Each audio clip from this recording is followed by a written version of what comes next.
So it is called as because of one, if you do one down conversion, you will have one image. If you do two down conversion, you will have two image. The second down conversion will have one more image. So that is also possible.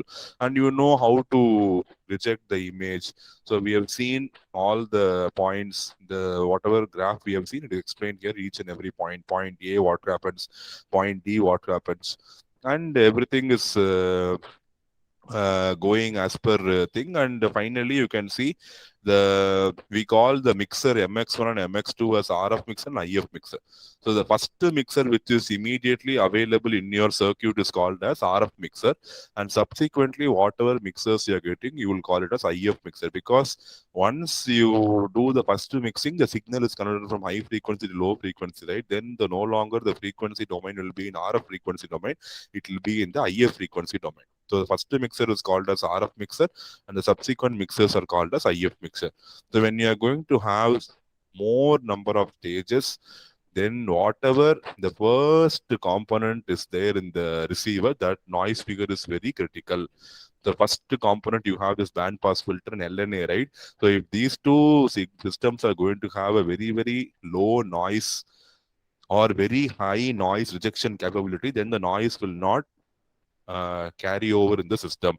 If these two introduce lot of noise, then along with that noise is getting amplified by LNA, and it will start propagating into your system. So always in the receiver, the front end is very, very important. And in the back end, you should have linearity. Front end should be noise free and back end should be linear. Why linear? Because whatever signal you send should be perfectly reproduced at the receiver. So even if there is a slight change in the signal which is detected at the receiver, then you call the system to be non-linear. That's what in RF they say. Front end noise figure is very important. Back end linearity is important. So you know that the noise figure, linearity and all we have studied, IP 3.1 dB compression points, all these things will come into picture when you are going to design the different stages of your dual down conversion system.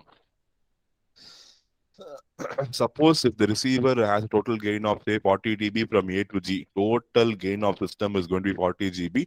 So if the two IF filters they are going to have the IP3 point in the particular thing, mean then you have to encounter for the losses because of adding the components also.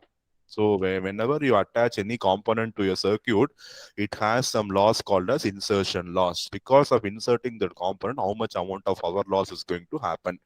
So you have to calculate that also along with the actual gain. 40 dB you say is the gain, means it includes the insertion loss of all the components.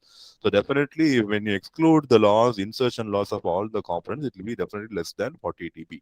So this is called as power budget. So when you design for an end-to-end link, you calculate everything based on the power for each and every component required. Okay. And you can say we said that the receiver should be having a very high very high noise suppression characteristics. The power dissipation should be less, the gain should be high, the circuit should operate from a low voltage. So all these are ideally very nice to hear, but practically it will not work out. So you cannot have a circuit which is having a high linearity, very less noise, very less power dissipation, very large gain, and operating at plus 5 volt. It is not possible. So even if the each IF filter attenuates the in-band interference to some extent, only if the system going towards the back end is going to be linear, then faithful reproduction of the signal happens. Otherwise, how much ever the front end is going to remove all the noise, if the back end is not linear, it is going to offer no use to you, because what you have sent will be a signal X and what you have received will be signal Y. Sometimes it is losing it as every dB of gain requires 1 dB of pre-filtering, or every dB of pre-filtering relaxes IP3 by 1 dB. This 1 dB is going to be the insertion loss. So for every dB of gain you require, 1 dB you have to lose for pre-filtering. Pre-filtering means to remove out the unwanted noises. So, or they say that if you are going to 1 dB gain you are going to have, then your IP3 will reduce by 1 dB because the insertion loss provided by the filter. So what they have said 1 dB is the maximum insertion loss, but it will be around zero point 0.1 dB, zero point 0.5 dB. Very highly efficient filters have ideally 0 dB, but practically highly efficient noiseless filters will have a insertion loss of zero point 0.1 to zero point 0.3 dB only. This 1 dB, what they have said is the maximum loss which is happening because of a filter. So 1 dB of gain you get, 1 dB of gain you lose because of insertion loss of the filter. And indirectly, this 1 dB of gain, whatever you get, will bring down your IP3 point by 1 dB.